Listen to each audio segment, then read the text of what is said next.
Hello and a warm welcome to this week's edition of Invest Africa. I am Godfrey Mutizwa.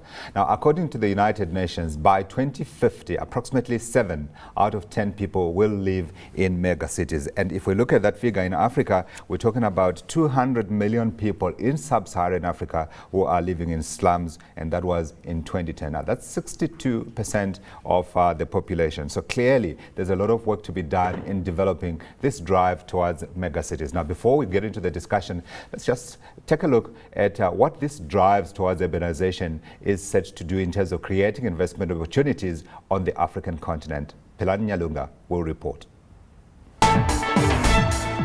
According to the United Nations, a megacity is a metropolitan area with a total population of more than 10 million people. Africa is already home to one of the world's fastest growing megacities, creating a fertile ground for growth opportunities on the continent. A megacity is it's a city where you've got a population in excess of 10 million. So at the moment, Africa has got 2 megacities. Cairo, which has got a population of 16 million, and Lagos, where the population is between 13 and 14 million. People in rural areas and villages are migrating to urban areas in search of a better life. According to a study by Standard Bank, more than 60% of Africans will live in urban areas by 2050. If you look at projected population forecasts, by 2015, you're likely going to be having in the region of 1.2 billion Africans living in cities. The level at the moment is about 416. So certainly in time there will be more mega cities. And if you look at the reasons for the development of these mega cities, of course it's driven by increased urban populations. People coming from rural areas, the countryside, where we've seen the impact of technology on agriculture, where you get less of a reliance on labor-based practices. So that brings people into the cities because they simply can't find jobs in the agricultural sectors in the countryside. This rapid rate of urbanization on the continent presents both opportunities and challenges. According to the World Bank, urbanization helps pull people out of poverty and advance progress towards the Millennium Development Goals. However, if not managed properly, it could also lead to an increase in slums, pollution and crime. The challenges are numerous, and it's really the things that you want to avoid. Slums, urban sprawl, an increase in pollution, where that comes from vehicle emissions and noise pollution, and of course socio-economic concerns as well. According to the United Nations, the number of people living in slums decreased from 47 to 37% in the developing world between 1990 and 2005. However, due to a rapid increase in population numbers, the number of slum dwellers is rising once again. With Africans moving to urban areas, private-public partnerships are needed to address the glaring challenges that inherently come with megacities. Philani Nyalunga, CNBC Africa, Johannesburg. Joining me now at the desk to discuss the future of Africa's cities is Nontokozo Hadebe. She is Group Strategy Policy Coordinator for the City of Johannesburg. And next to her is Andile Skosana, is Associate Director for Government Advisory Services at KPMG. And also with us is Hugh Fraser, is architect from Paragon Group. And from Lagos, we'll be joined by David Frame, is Managing Director at South Energix. Welcome everybody, and thanks for coming for this very important discussion, particularly given the context of what we know is happening within the African economy and also the other trends that we have seen. I mean, there have been a lot of figures that have been banded around about where Africa is going, the increase in the urban populations. Now, when you look at that overall picture, let's begin first by painting a picture of where Africa is right now in terms of its megacities development. Can I start with you, Andile? Perhaps just to give us that sense, where are we in terms of the growth and development of Africa's megacities? How many are they, and where are they? Thank you.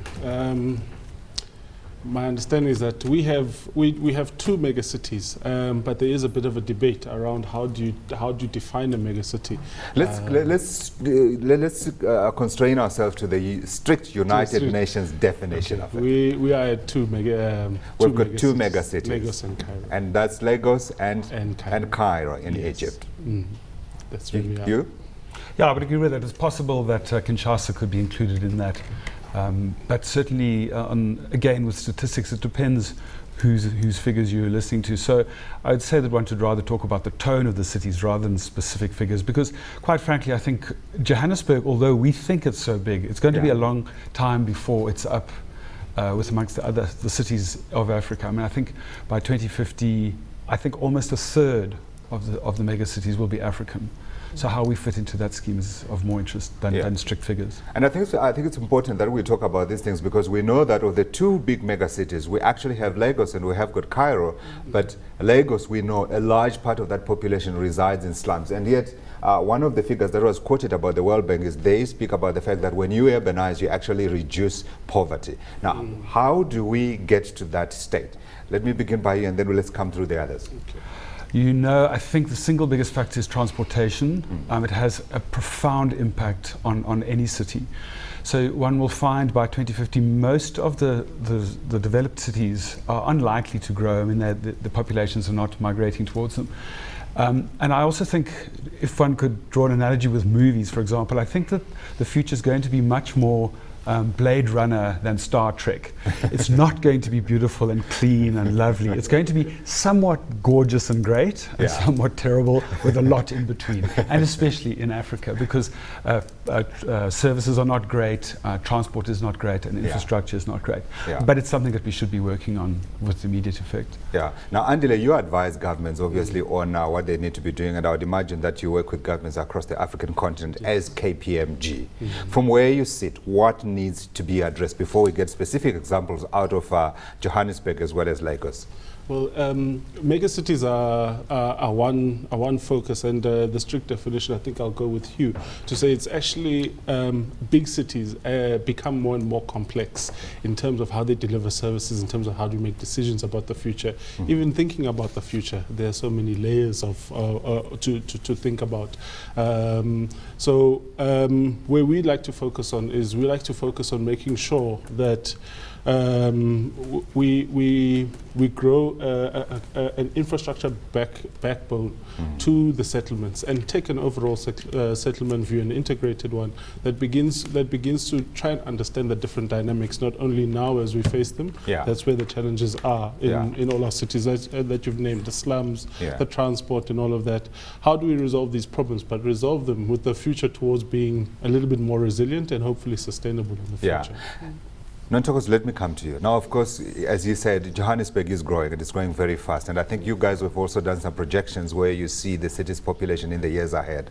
I actually had the pleasure of actually interviewing the mayor of the Western District the Western District, which incorporates, not Ekurhuleni, but Mohale City and all the other cities on the West Rand, where they are amalgamating those to create one big municipality.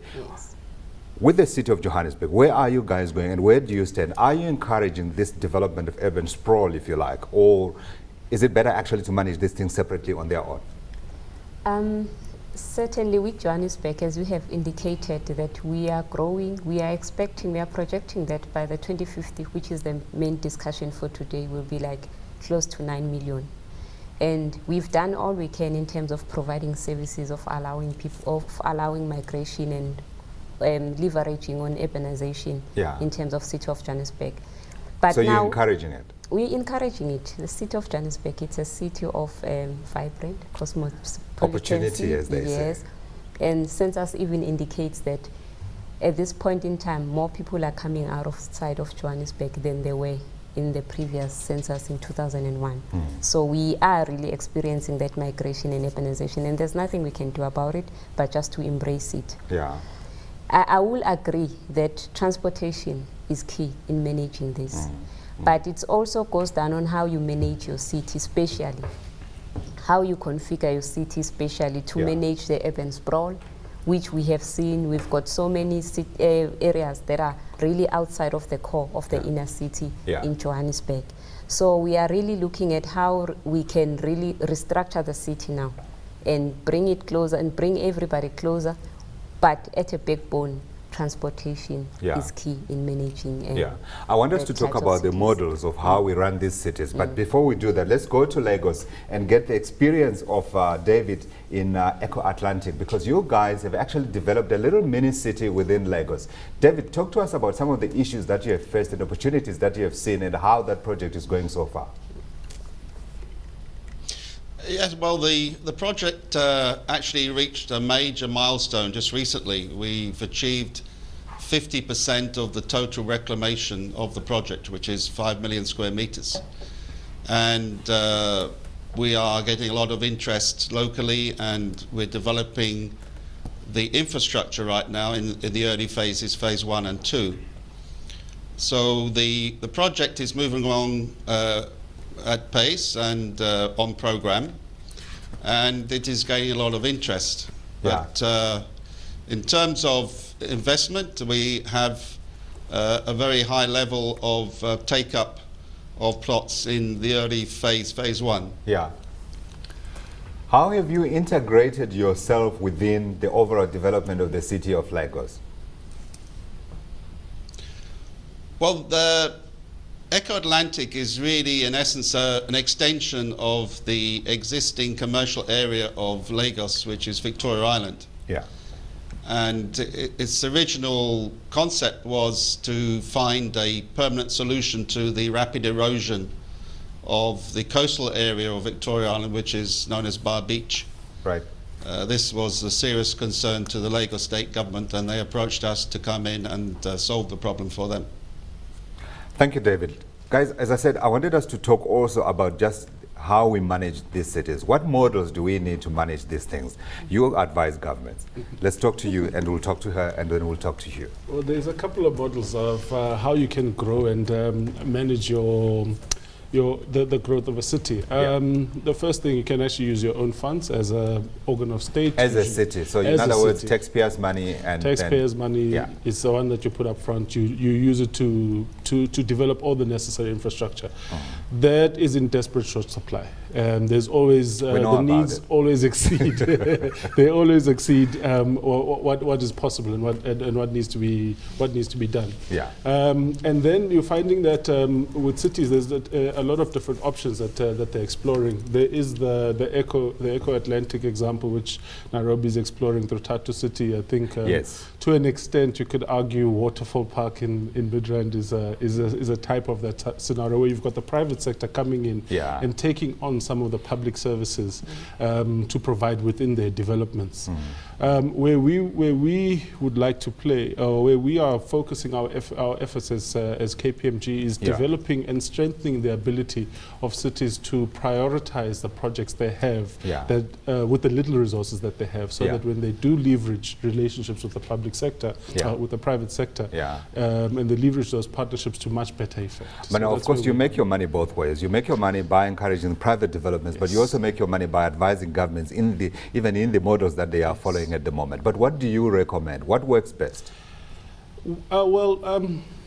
I think what works best is what responds to the needs of the community. Ideally, well, just a bit of context. In Africa, we had 950 million people in 2010. We're going to have a projected 2 billion by 2050. That's only in 40 years' time. And what we're going to do is that, what we'll have to do is we'll have to provide all the basic services for all these people who'll be mainly in cities. What that means is that not only are you having more people coming into a city, but you've got the same infrastructure that is falling behind as well. What we are trying to do in our advice is to make sure that at least public resources focus on keeping abreast with the maintenance of current infrastructure, which has been overlooked. That's an important point, because before the program started, we were discussing it and we were saying, so what will Joburg look like in 2050? And then I remember you guys saying, we don't know what's it going to look like, but well, she's here and she can tell us. What model are you following?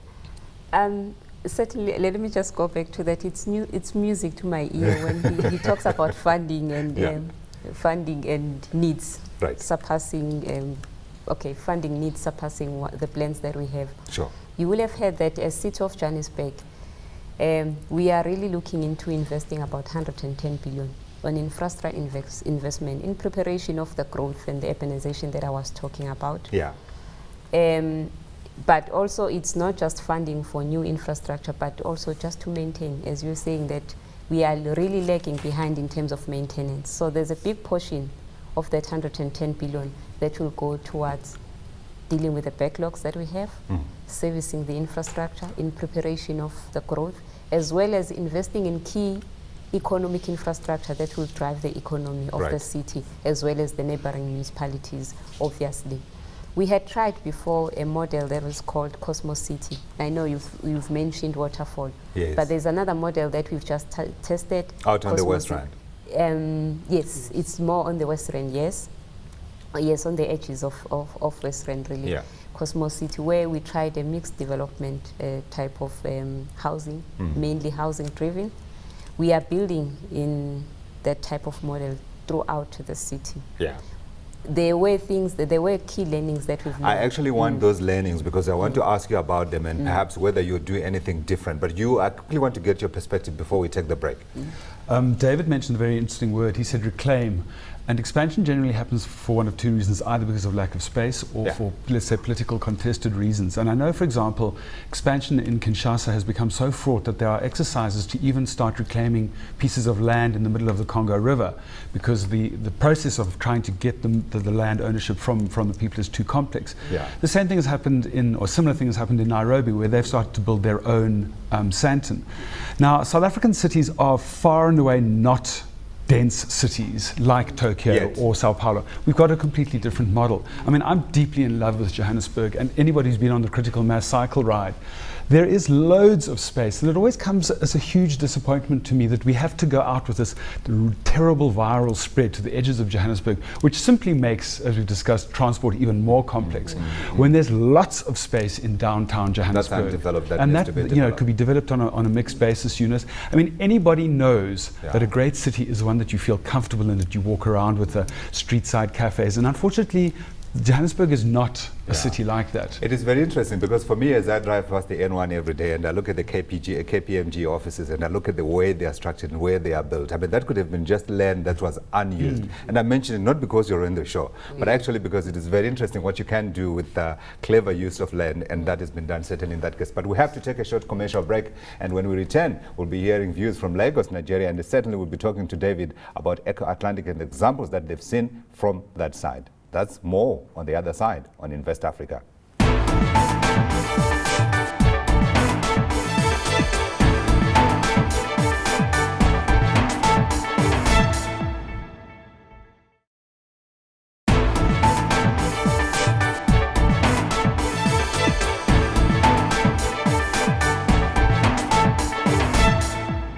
Welcome back. You're watching Invest Africa, and we're talking about Africa's mega cities and what they might look like. Still with me in the studio is Nontokozo Hadebe, Group Strategy Policy Coordinator for the City of Johannesburg, and we've got also Andile Skosana, Director for Government Advisory Service at KPMG, and Hugh Fraser, Architect from Paragon Group. And from Lagos, we've got David Frame, Managing Director at South Energies, and they are the developers of Eco Atlantic. David, let me begin with you. Now, of course, if you're going to get private money involved in these projects, necessarily you must talk about return, you must talk about sustainability, because that money needs to go back from where it has come from it. While at the same time, of course, you must price it right, because you don't want to be accused of fleecing the citizens of Lagos. How has it worked for you guys in terms of return on investment? Is this something that you would do again or advise other people to do? Well, obviously, we studied at length the financial implications of what we were intending to do. And it was quite clear that from a viability point of view, it was very, very positive. In fact, our approach has been that we are financing the project in its entirety. It's privately funded. And we've received loans from local banks in the early days, but also funding from overseas agency. And so far, we are well on track with our financial model. We are attracting a lot of interest in terms of sales. In fact, the sales of phase 1 have already gone to the extent that we have very few plots remaining for sale. And there is a considerable interest locally in Lagos and Nigeria for the project, as well as some interest from overseas, with overseas investors. Yeah. What timeframes are you working with, David? Sorry? What are your timeframes? When do What? you see completion? When do you see the start of return on investment for you? Yeah, well, the marine phase, as we call it, which is the sand filling and the construction of the seawall, is due for completion by 2016, or the end of 2016. We're currently working also on the infrastructure to phase 1 and phase 2 of the project, and that's going extremely well. Yeah. And we program that the infrastructure will be completed 18 months to 2 years after the marine works are finished. So we're looking at 2018, 2019, and the entire city will be complete with infrastructure. So Eco Atlantic, so far the project is working. Let me come to you, Ntokozo. When you take what they are doing in Lagos and what you're hearing David talking about, it's all positive. It does appear like it is viable. And then you take the key learnings that you guys had when you looked at Cosmos City. Where do you go next?